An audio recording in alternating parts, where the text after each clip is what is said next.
हमारे साथ जुड़ेंगे सौरभ शुक्ला, जो कि एक बड़े पत्रकार हैं, और साथ ही साथ पाकिस्तान से हमारे साथ जुड़े हैं अब्दुल कयूम सिद्दीकी साहब, सीनियर जर्नलिस्ट है पाकिस्तान के।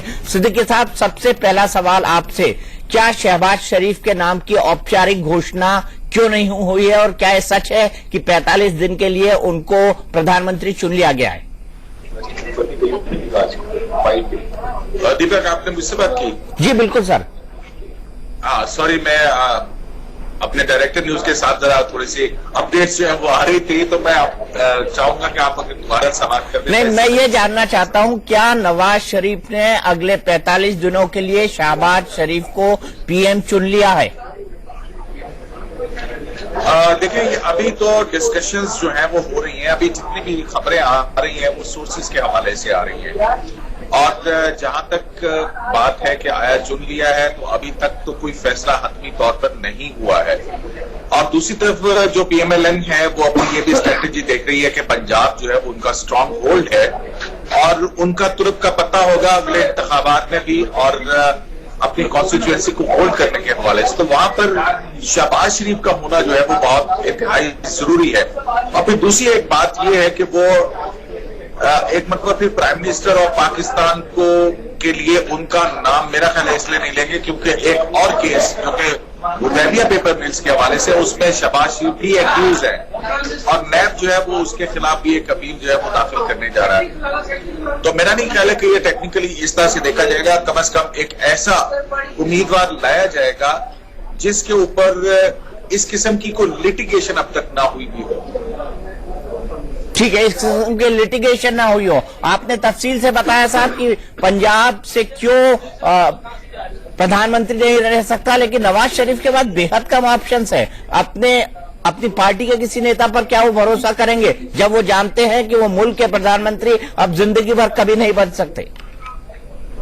देखिए, ये जो दीपक बिल्कुल इस बात में जो 62(1)(f) यानी कि सेगेशियस और राइटियस ना होने के हवाले से जो बात है, इसके रिपरकशंस जो है वो बहुत ज्यादा है, क्योंकि इसमें जो हमारा अवामी नुमाइंदगी एक्ट है यानी कि रिप्रेजेंटेशन ऑफ पीपल्स एक्ट है और पॉलिटिकल पार्टीज एक्ट है, उनके तहत कोई भी ऐसा शख्स जो कि सेगेशियस और राइटियस ना हो वो पार्टी ओहदा भी नहीं रख सकता है। तो यहाँ पर एक तरफ तो ये कि कोई पब्लिक ऑफिस नहीं रख सकता, दूसरी तरफ वो फिर पार्टी का ओहदा भी नहीं रख सकता है।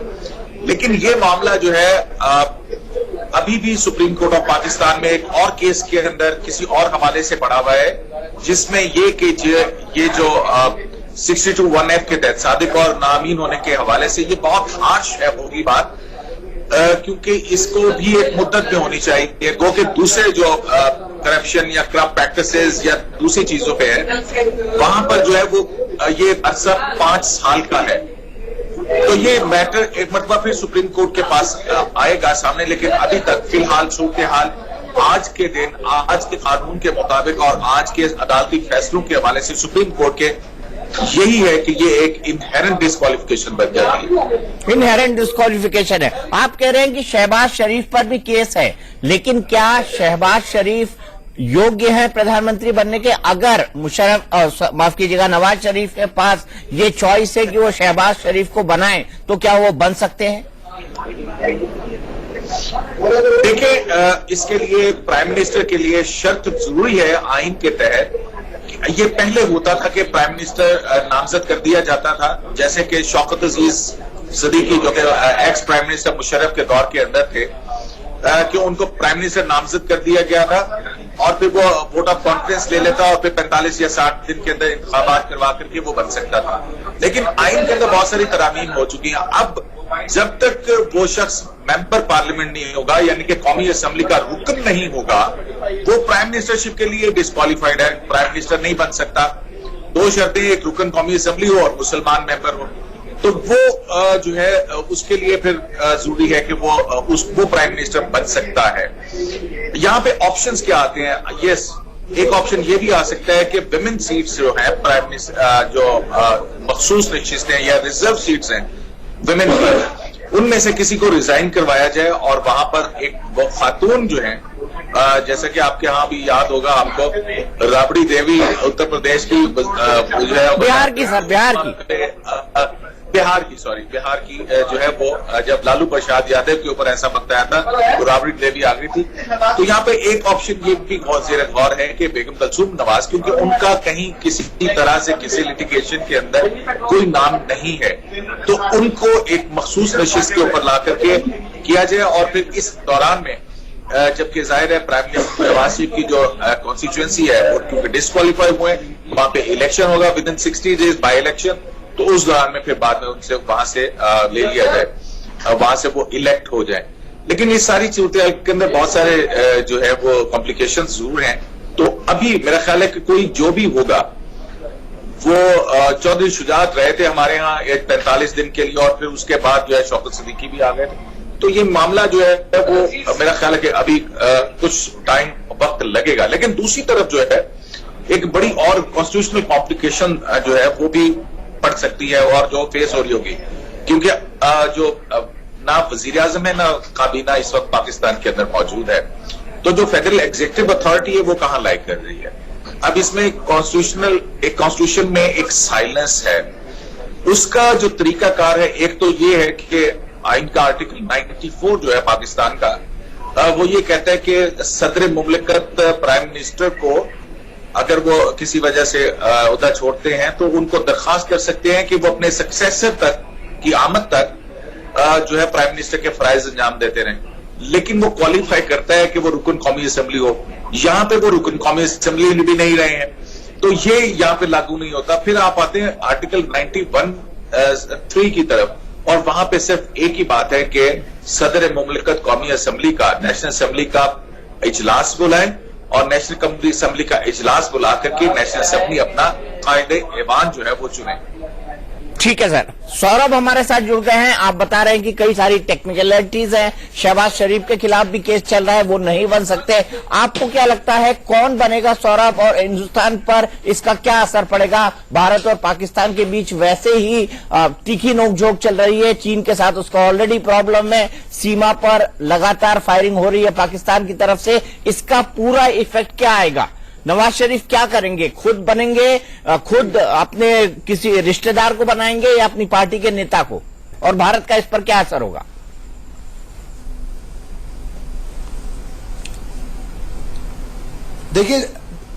देखिए दीपक, सबसे बड़ी बात तो यह है कि इससे जो आर्मी है और ज्यादा मजबूत हुई है।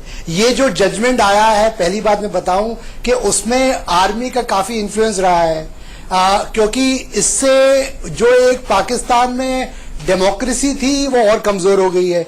भारत पे इसका सीधा सीधा असर ये पड़ेगा कि जो वहां पर एक्सट्रीमिस्ट एलिमेंट्स हैं और टेररिस्ट एलिमेंट्स हैं उनको और बल दिया जाएगा, क्योंकि जो इंटरनल पाकिस्तान में हालात हैं उनसे और ज्यादा वर्ल्ड का फोकस हटाने के लिए आर्मी चाहेगी कि जितना ज्यादा वो भारत को इसमें उलझाए रखे, तो भारत को एक्स्ट्रा विजिलेंट होने की बहुत जरूरत है।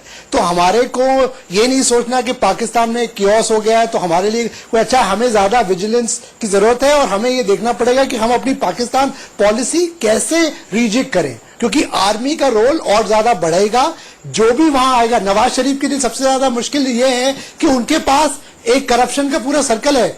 उनको बड़ी मुश्किल से, उनकी पार्टी में कोई ऐसा नहीं है जो बड़ा लीडर हो जिसपे कोई ना कोई केस ना चल रहा हो। तो और उनको दबाव, जो इस तरह की सिचुएशन ऐसी होगी कि आर्मी का एक जो है, जिस तरह से एक बैक चैनल्स करके आर्मी का जो एक नुमाइंदा है वही वहां पर अभी काबिज होगा। वो चाहेंगे कि रिमोट कंट्रोल से चलाएं, खुद ना आगे आके जनरल बाजवा चलाएं। जनरल बाजवा चलाएं, इसकी कितनी संभावना है सर कि general Bajwa complete take over कर ले? सर, कंप्लीट टेक ओवर की तो संभावना नहीं है। इसकी वजह यह है कि पाकिस्तान की जो इंटरनेशनल छवि है और जो उसके रिलेशंस हैं, उसको देखा जाए तो आर्मी टेक ओवर आप समझें कि नामुमकिन ही है। लेकिन ये जरूर है कि वो चाहेंगे कि वहां पे जो सरकार बने उस पर उनका पूरा क्या इन्फ्लुएंस हो, जिसको वो कंट्रोल कर सकें। क्योंकि वैसे भी आप जैसे देख रहे हैं कि नवाज शरीफ के साथ जो उनके डिफरेंसेस चले थे आर्मी के, वो अभी भी मुश्किल खत्म हुए थे। जैसे आपको मालूम है कि जो वो सर्जिकल स्ट्राइक हुई थी, उसके बाद जो डॉन स्टोरी निकली थी और आर्मी और गवर्नमेंट के बीच में डिफरेंस जो है, भारत के एक व्यक्ति गए थे उस पर, उस समय भी तनातनी उससे शुरुआत हो गई थी जी। और आर्मी को यह भी पसंद नहीं आया था कि प्रधानमंत्री बिना बताए आए, क्यों आए मोदी जी, और ये भी आर्मी को लास्ट मोमेंट पे वो मालूम सारी पड़ा। बात है। एक क्योंकि जो भी पॉलिटिकल लीडर है पाकिस्तान में, उसको सरकार चलानी है, उसको विदेशी संबंध अपने सुधारने हैं, तभी उनके वहां पे इन्वेस्टमेंट आएगा, तभी वहां पे उनकी तरक्की होगी। आर्मी के तो 2-3 मुद्दे हैं जिसपे कि वो अपना पूरा कंप्लीट कंट्रोल चाहते हैं। ये न्यूक्लियर इश्यू है, अफगानिस्तान का मामला है, हिंदुस्तान का मामला है, उस पे जो है वो पूरा जो है अपना कंट्रोल करना चाहते हैं। लेकिन जो भी वहां पे राजनीतिक नेता होगा, जो भी प्रधानमंत्री होगा, उसको पूरा देश को चलाना है। देखिए वो ठीक है, लेकिन भारत से संबंधों पर क्या असर पड़ेगा? देखिए भारत मेरे लिए सबसे बड़ा सवाल है, और हिंदुस्तान के लिए भी बड़ा सवाल है कि एक अस्थिर सरकार होने से या एक कमजोर सरकार होने से, एक मजबूर सरकार होने के चलते भारत पर क्या असर पड़ेगा? देखिए भारत पर असर जो है, मैं कहूंगा कि जो विपक्षी हमारे रिश्ते हैं उसमें अनसर्टेनिटी बढ़ेगी, और यही बात उनकी जो पाकिस्तान अफगानिस्तान के संबंधों में आएगी। तो अनसर्टेनिटी की बात है, इसका मतलब है कि लाइन ऑफ कंट्रोल पे आजकल जो टेंशन चल रही है, क्रॉस बॉर्डर टेररिज्म हो रहा है और सीज फायर वायलेशन वगैरह हो रहे हैं, तो उनकी संभावना जो है कम नहीं होगी, मेरे ख्याल से बढ़ेगी वो, क्योंकि जैसे अस्थिरता इस वक्त चल रही है, अस्थिरता चल रही है, बढ़ेगी। सिन्हा साहब, आपको लगता है? कुछ हद तक जो कहना है ये एब्सोल्युटली करेक्ट है। देखिए जो पाकिस्तान में क्या हुआ है, पाकिस्तान आर्मी एक प्रॉक्सी वॉर कर रही थी, फिर उन्होंने एक प्रॉक्सी पॉलिटिकल लेवल पे अपने को स्थापित कर लिया है लास्ट करीब 7-8 साल से। आज वो पर्दे के पीछे में रह करके पूरी राजनीति को चलाना चाहते हैं। दूसरा जो सबसे बड़ा जो काम हुआ है, वो अब जुडिशरी में भी घुस गए हैं। जिस तरह से आप जीआईटी का गठन किया, 2 आर्मी अफसरों को डाला, जिस तरह से पकड़े और लोगों को खत्म कर रहे हैं, तो अभी पाकिस्तान ने तो एक चीज सीख ली है कि विन विन सिचुएशन में पाकिस्तान आर्मी ने विन विन सिचुएशन, वो कभी भी फ्रंट में आकर के, मेरे ख्याल से अब लंबे समय तक पाकिस्तान आर्मी के अंदर में उन्होंने एक निकाल लिया है, एक प्रॉक्सी निकाल ली है कि किस तरह से रूल करेंगे। देखिए पाकिस्तान में ये कहना कि वहां पर सिविलियन गवर्नमेंट सब चीज को चलाती है, एब्सोल्युटली रॉन्ग है। आज के दिन में नॉट ओनली फॉरेन पॉलिसी, अब वो घुसना चाहते हैं उनके इकोनॉमिक फ्रंट में। जो आप देख रहे हैं सीपैक का जो मामला है, इतना जो पैसा आ रहा है, हो सकता है ये चाइना अननेसेसरी पाकिस्तान को जनरल के थ्रू एक सह दे रहा है, क्योंकि वो अपना एक कॉलोनी की तरह पे, एक मिलिट्री बेस की तरह पाकिस्तान को यूज करना चाहता है। बिल्कुल ठीक।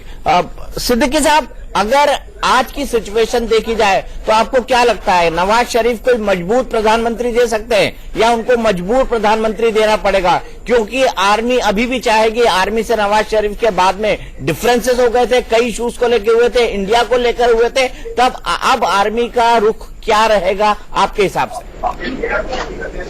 देखिए दीपक जी, पहली बात तो ये है कि आपके पार्टिसिपेंट्स ने जो क्रूजों पे मबनी एक जो है वो पहाड़ या इमारत खड़ी की है, जिसमें कि कहा गया कि शायद आर्मी पीछे से छुप करके हुकूमत को चला रही है, मेरा नहीं ख्याल है ऐसा है। इलेक्टेड गवर्नमेंट है, पूरा जुडिशियल जो पार्लियामेंट्री प्रोसेस जो है वो है यहाँ पर। गो के इस तरह के इशारे जरूर किए गए हैं, कठपुतलियों की बात प्राइम मिनिस्टर की तरफ से भी की गई थी। अच्छा नहीं, आप जरूर कहिएगा, लेकिन एक डेमोक्रेटिक प्रोसेस है। अब ये देखेंगे, बिल्कुल ठीक बात है, ये अदालती फैसला जो है, अगर आप अदालत के अंदर भी आप कह रहे हैं वो घुस गए और इधर भी घुस गए और उधर भी हो गया और ये हो गया और वो हो गया, देखिए ये प्रिजम्पशंस के ऊपर मबनी चीजें हैं। इनका गो के एक ख्वाजा साद रफीक जो है, उन्होंने ये जरूर कहा है कि वो अब जब नेक्स्ट बात होगी, जो इलेक्शन होगा, वो सिविलियन सुपरमेसी की बात उन्होंने जरूर की है और उससे कुछ हम डिराइव कर सकते हैं। लेकिन क्योंकि वो इस वक्त इस अदालती फैसले के विक्टिम हैं, तो पॉलिटिकली ये आर्गुमेंट भी यूज किया जा सकता होगा।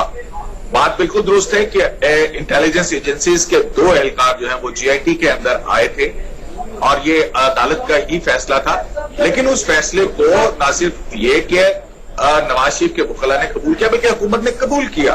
ऑल्दो के जीआईटी के उन दोनों अरकान के ऊपर किसी ने एतराज नहीं उठाया, और अगर इतराज उठाया भी गया तो वो आमिर अजीज जो स्टेट बैंक के थे और एक बिलाल मंसूर जो कि SCCP के चेयरमैन थे, क्योंकि वो उनके साथ पहले से इन मतलब मुशर्रफ दौर के अंदर वो इन मुकदमात की इन्वेस्टिगेशन कर रहे थे। तो ये प्रिजम्पशन की बुनियाद के ऊपर आपके मेरा ख्याल है कि उन्होंने ये खड़ी की है। और दूसरा ये कि शायद चाइना जो है वो मतलब जाहिर है, अब मैं क्या कह सकता हूं इसके ऊपर, आप कोई भी कहानी खड़ी करके कुछ भी कह सकते हैं। जाहिर है पाकिस्तान के अंदर इस वक्त सिचुएशन जो है वो एक और तरह से, लेकिन दूसरी तरफ एक ये भी चीज है कि अगर एक प्राइम मिनिस्टर गया है तो दूसरा प्राइम मिनिस्टर आएगा। ठीक है सिद्दीकी साहब, एक गया तो दूसरा आएगा, लेकिन हालात क्या है वो सब लोग जानते हैं। सौरभ इसको काउंटर करना चाहते हैं। सौरभ बताइए क्या कहना है सिद्दीकी साहब की बात पर आप? बिल्कुल दीपक सिद्दीकी साहब से मैं पूछना चाहता हूं कि देखिए आपकी अदालतें जब 26/11 जैसा मुद्दा आता है उस पर तो कुछ एक्ट नहीं करती हैं, उस पर तो उनको बहुत कुछ चाहिए होता है। और जब ये जिस तरह का मुद्दा जो है हमारा, इस पर आप जो है पाकिस्तान में आर्मी के नुमाइंदे हैं, ISI का नुमाइंदा है, किस तरह की इंक्वायरी कमीशन आपका और भारत का एक ही जैसा ब्रिटिश सिस्टम से हमारा इन्वेस्टिगेशन सिस्टम जो वो बनता है, तो कभी ऐसा तो नहीं होता हिंदुस्तान में इस तरह का होता है कि मिलिट्री ट्रायल कर रहा है। आप ये बात आपके लिए मुश्किल है टीवी पे मानना, पर आप ये बात जानते हैं कि पाकिस्तान आर्मी जो है हर जगह आपकी हावी है। और ये जो आज फैसला आया है ये एक सोची समझी ऑर्केस्ट्रेटेड स्ट्रैटेजी का पार्ट है। नहीं जनाब देखिए टीवी पे आपके लिए 26/11 वाला मुश्किल है, पर वो बात सुन लें, कोई ऐसी बात नहीं है, कोई उसमें मुझे कोई शर्मिंदगी नहीं होगी। आप जानते हैं कि पाकिस्तान आर्मी जो है वो ही आपका सरकार चलाती है। नहीं कयूम साहब मेरा सीधा सवाल है, मेरा सीधा सवाल है, पनामा लीक्स का मामला 2016 में हुआ, नवाज शरीफ का नाम आया 2016 में, लेकिन हमारे यहां पर मुंबई हमला 2008 में हुआ था। उसके लिए आप सबूत पे सबूत मांगे जा रहे हैं, लेकिन नवाज शरीफ पर चूंकि फैसला आना है आपने खटाक से वो फैसला कर दिया। बिल्कुल देखिए यहाँ पे दीपक, मैं आपसे एक बात जो है कि जाहिर है कि यहाँ पे हम जूरिस्प्रूडेंस तो ये है कि पैसे लेने के ऊपर लोग नाहल होते हैं, पैसे लेने पर नाहल होते हैं। यहाँ पे जो अदालत ने फैसला लिखा है उसमें लिखा है कि पैसे नहीं लिए लेकिन वो नाहल है, यानी कि पैसे ना लेने पे नाहल कर दिया है वो। अब ये जो वो एक टेक्निकलिटीज सी हैं, वो चीजें हैं, लेकिन एक तो बात तय है कि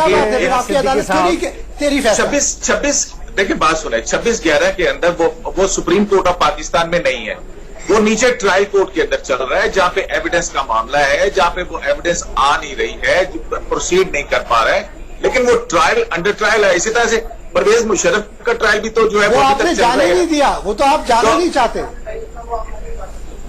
नहीं वो अब लीगल रिक्वायरमेंट्स, अगर आप भी वहां से सबूत नहीं देंगे तो फिर कैसे अदालतें आगे बढ़ेंगे? सवाल करना चाहता हूं। ठीक है हम एक ब्रेक के लिए रुकेंगे, इसको हम फिर से आएंगे क्योंकि अब सिचुएशन क्लियर हो गई है। मैं एक बार पैनल को बता दूं कि शहबाज शरीफ अभी तक प्रधानमंत्री नहीं बने हैं। सिर्फ ये खबर इस आधार पर चली थी कि पाकिस्तान के जियो चैनल ने ये खबर चलाई थी, और अभी तक जो ताजा खबर हमको पाकिस्तान के पत्रकार बता रहे हैं उसके हिसाब से शहबाज शरीफ का PM बनना मुश्किल है, क्योंकि उसमें कई टेक्निकलिटीज हैं और साथ ही साथ उनके ऊपर भी एक मामला सुप्रीम कोर्ट में चल रहा है जो कमोबेश इसी नेचर का है। फिलहाल रुकेंगे एक ब्रेक के लिए, लेकिन ब्रेक के बाद आएंगे तो हम जानेंगे कि भारत पर क्या असर पड़ेगा।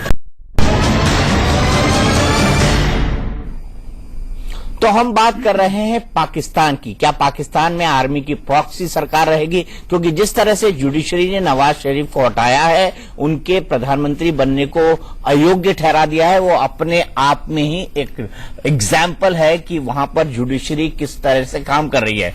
थोड़ी देर पहले सौरभ ने बहस के अंदर सवाल उठाया था कि ये तेजी वो मुंबई हमले के गुनाहगारों पर क्यों नहीं दिखाती है। कयूम साहब, ये तेजी मुंबई हमले के गुनाहगारों पर क्यों नहीं दिखाई जाती है जो नवाज शरीफ पर दिखाई गई? देखिए दीपक, इसमें बहुत सारी टेक्निकलिटीज हैं। आप अगर इंडिया की तरफ से एविडेंस, जिसको एविडेंस कहते हैं, वो बरामद नहीं की जाएगी और नीचे ट्रायल हो रहा है, ट्रायल के अंदर बहुत सारी और डिफरेंट चीजें होती हैं, जबकि सुप्रीम कोर्ट के अंदर भी ये कम से कम पिछले 1 साल से ये गलत है कयूम, ये गलत है। मैं खुद पी चिदम्बरम साहब तब के होम मिनिस्टर साहब के साथ गया था, उन्होंने पूरा एक डॉसियर सौंपा था, उन्होंने टेप सौंपे थे, अपने हाथ से हैंडओवर करके आए थे वो। मुझे याद है पी चिदम्बरम साहब होम मिनिस्टर आए थे पाकिस्तान, खुद देकर आए थे सरकार को वो। अब देखिए ना, हो सकता है कि वो जो डोजियर आप दे रहे हैं उसके अंदर बहुत सारी सूरत हाल ऐसी हो जो कंफर्म चीजें ना हो, कुछ और भी बहुत सारी चीजें होंगी। तो वो ट्रायल है, वो चल रहा है, वो ट्रायल की स्टेज के ऊपर है। यहाँ पे ट्रायल जो है ये सिर्फ मुंबई की बात नहीं है, यहाँ पे बहुत मैं एक मुकदमा जो है अभी कुछ दिन पहले सुप्रीम कोर्ट में देख रहा था, 66 साल के बाद एक सिविल मैटर का जो है ना फैसला हुआ। हमारा अदालती तो सिस्टम, मैं यही कह रहा हूँ, शरीफ साहब का फैसला इतनी जल्दी कैसे हो गया? मैं यही कह रहा हूँ, शरीफ साहब का फैसला इतनी जल्दी क्यों हो गया? एब्सोल्युटली। देखिए बिल्कुल, देखिए उसके अंदर देख लीजिए, इतनी जल्दी नहीं हुआ है। इनकी फौज को जो कन्वीनियंट लगता है उसका फैसला हो जाता है। 20 अप्रैल को एक स्प्लिट डिसीजन आया था, 2 जजेस ने कह दिया कि उनको डिस्क्वालीफाई कर दो। तीन जजों का ये था कि ये चीज शायद किसी जेआईटी को देनी चाहिए। जेआईटी 60 दिन के अंदर आपका रिपोर्ट दे देती है, और इंटेलिजेंस और आर्मी के लोग होते हैं। जेआईटी के अंदर इंटेलिजेंस ISI और आर्मी के लोग होते हैं। नहीं, आप बताइए कि अगर पीएम के खिलाफ जांच भी करनी थी तो क्या वो ISI और आर्मी से करानी थी? और दीपक जी, सबसे बड़ी बात है कि कहीं भी पनामा पेपर में डायरेक्टली नवाज शरीफ साहब का नाम है ही नहीं, उनके रिश्तेदारों का नाम है। सर आपको भी पता है, उनको आपने आर्टिकल 62 के अंदर बुक किया है, और आर्टिकल 62 जियाउल हक साहब का देन है पाकिस्तान को। ये एक प्रॉक्सी है आर्मी की, आपको ये भी पता है। और इसको पीपीपी ने भी चैलेंज किया था, उसको हटाने नहीं दिया नवाज शरीफ ने, आज उसी के विक्टिम हो गए वो। आप ये देखिए किस तरह से प्रॉक्सी आर्मी घुस रही है जुडिशरी के अंदर 2007 के बाद। इसके पहले तो वो सीधा चलाती थी आपके जुडिशरी को। देखिए आप बात माने ना माने, आप जिन चीजों का जो फैक्ट्स हैं इनकी मैं बिल्कुल मानता हूँ कि ये बात आप मेरे को आप मानते हैं ना, तो आप 26/11 भी एक्सेप्ट करिए। अगर आप मानते हैं तो आप 26/11 भी एक्सेप्ट करिए, और ये भी एक्सेप्ट करिए कि हाँ आप आर्मी की प्रॉक्सी सरकार चलाएंगे। अच्छा सुनिए दीपक, बात ये है कि जो साहब ने निशानदेही की, बिल्कुल 8वीं तरमीम में जियाउल हक के दौर के अंदर 62-63 को इस तरह से किया गया। के ऊपर बातचीत करें ना सर, आप देखिए। मैं बिल्कुल मान रहा हूँ, मैं आपकी बात यदि मान रहे हैं तो मुद्दे से देखिए, मुद्दे से मत भटकिए इस बात को। यदि प्रॉक्सी आर्मी घुसेगी, आप देखिए पनामा पेपर लीक में नाम तो परवेज मुशर्रफ साहब का भी है, वो इंडियन टीवी में आके बड़ी बड़ी बातें कर रहे हैं। कुछ जनरलों का नाम है। आपने हमारे आजाद कश्मीर को जो आप बोलते हैं, जो ऑक्युपाइड कश्मीर है, वहां से लेकर बलूचिस्तान तक, सिंध तक जनरलों ने जमीन खरीद ली, वहां पर उनके नाम है, उसको तो आप कुछ नहीं करते। और आप कहते हो आज, अच्छा देखें, जमीन खरीदने के ऊपर तो किसी के ऊपर पाबंदी नहीं लगाई जा सकती। आप क्या बातें कर रहे हैं आप? वहां पर लोग धरना देके बैठ रहे हैं। वहां पर सिंध के अंदर में जनरल साहब ने 200 एकड़ 300 एकड़ जमीन कह दे। मेरे एक अजीज है जहां पर इंटरनेशनल यूएन के अंदर में मैं एक जनरल साहब के साथ में था, और वो भी ओपनली कहते थे 300 एकड़ 400 एकड़ तक गिफ्ट ने ले लिया है उन जमीनों को। भैया वहां पर कोई सुप्रीम कोर्ट आपका वर्डिक्ट नहीं देता, उन पे हाथ नहीं लगाता। देखिए बात सुने, अब सुन लीजिए, अब मेरे जवाब सुन लीजिएगा। अब वहां पे आपने सुप्रीम कोर्ट को मलाइन करना शुरू कर दिया। जो आजाद कश्मीर है वो एक अलग एंटिटी है, कॉन्स्टिट्यूशन के नीचे वो नहीं आता। सुने, वो आजाद कश्मीर है। अगर आजाद कश्मीर एक इंडिपेंडेंट बात है तो आपने वो चाइना को क्यों दे दिया? मुझे इसका जवाब दीजिए। अगर जैसे कि आजाद कश्मीर आजाद है, अगर आजाद कश्मीर आजाद है तो आपने उसको चाइना को कैसे दे दिया? वो इंडिया के अंदर है, ये बात तो तय है। तो आपके पास ऑक्युपाइड कश्मीर है, मैं मान रहा हूँ इस बात को, इस पे कोई वो नहीं है। और उस पे जो है आजाद छोड़ दीजिए, भारत की तरफ से कश्मीर को छोड़ दीजिए। मैं सिर्फ एक सवाल पूछ रहा हूँ और मेरे उस सवाल का जवाब दीजिए। अगर वो कश्मीर आजाद है तो उसको चाइना को कैसे दे दिया? की रेजोल्यूशन उसके पास आपके खिलाफ है और आप जो है वो उसको मानते नहीं है। आप खुद ही लेके गए थे यूनाइटेड नेशन के अंदर कि वो डिस्प्यूटेड एरिया है, उसके अंदर प्लेबिसिट करवाने की बात की गई है, आपने माना आर्टिकल नहीं 4 और 6 का लड़ाई मत करें। अरे छोड़िए ना, अरे वो तो सेटल्ड हो गया, आगे बढ़ते वो तो सेटल्ड हो गया। बात आगे बढ़ा लेते हैं ना, बात को आगे बढ़ाते हैं। तो ये तो सारी तो आगे चीजें बढ़ा मालूम में देंगे, घूमते ये रहेंगे, बताएं फिरते सर, रहेंगे, ये सारा कुछ बताइए है। सर कि आपने जो चाइना के साथ डील किया है कि ठीक है आप जनरल साहब लोग ले लें जमीन, चाहे वो सिंध में ले लें, बलूचिस्तान में ले लें, मगर जो हमारा पीओके का हिस्सा है गिलगिट बल्तिस्तान को, वो चाइना को प्लेटर में दे दें। ये तो आपने शुरू किया ये कार्रवाई कर रहे हैं क्योंकि आप प्रोविंस बनाना चाह रहे हैं। आप डीपर क्वेश्चन का आंसर देखिए सर। इसके ऊपर देखिए इंडिया को इस बात पे तकलीफ तो होगी, जाहिर है, Actually, वो हमारा हिस्सा है, वो तो अरे भाई, हमारा आपका हिस्सा है, हम हिस्सा उसको नहीं छीन है। के लेंगे आपसे। चच्चा आपको जान वो छीन नहीं के लेंगे है सर, वो 70 साल में तो आप छीन नहीं सके मेरी जान। क्या बात कर रहे हैं आप आपका, क्या छीन वो सकोगे? बांग्लादेश क्या बना है अभी सर? चाइना, देखिए मेरी बात सुनो, क्यों सिंध अरे को भी भाई, तोड़ना बात सुनो, चाहते हैं, फड़के बलूचिस्तान मारने को, कारगिल फड़के गिलगिट बल्तिस्तान को फड़के तोड़ रहे मारने हैं। से फड़के मारने से जनरल साहब कुछ नहीं होने वाला। फड़के नहीं मार रहे, वो तो हम ग्राउंड रियलिटी की कि बातें कर रहे हैं। चाइना के साथ जो है पाकिस्तान के रिलेशनशिप है, वो एक इकोनॉमिक कॉरिडोर बन रहा है, वो एक राहदारी दी जा रही है। देखिए पाकिस्तान की इकोनॉमी की बात और प्रॉस्पेरिटी की बात, आपने आजाद कश्मीर से पूछा, आपने आजाद कश्मीर से पूछा, हटने लगी है, आपने आजाद कश्मीर से पूछा कि हम आपको चाइना को दे रहे हैं, और क्या वहाँ के लोग राजी थे? क्या आपने उस पर प्लेबिसाइड करवाया? बिल्कुल आपने उस पर प्लेबिसाइड कराया? रिकॉर्ड है। नहीं, आपने उस पर प्लेबिसाइड कराया? आप प्लेबिसाइड की बात कर रहे हैं, नवाज साहब आपने प्लेबिसाइड किया है। क्या वो आजाद कश्मीर है या वो पाकिस्तान का हिस्सा है? मुझे ये बता दीजिए। वो आजाद कश्मीर है, तो आपने उसको चाइना को कैसे दे दिया? लिया गया है, और अब स्टेटस जो है वो गिलगित बल्तिस्तान का वो मुख्तलिफ हो चुका हुआ भाई।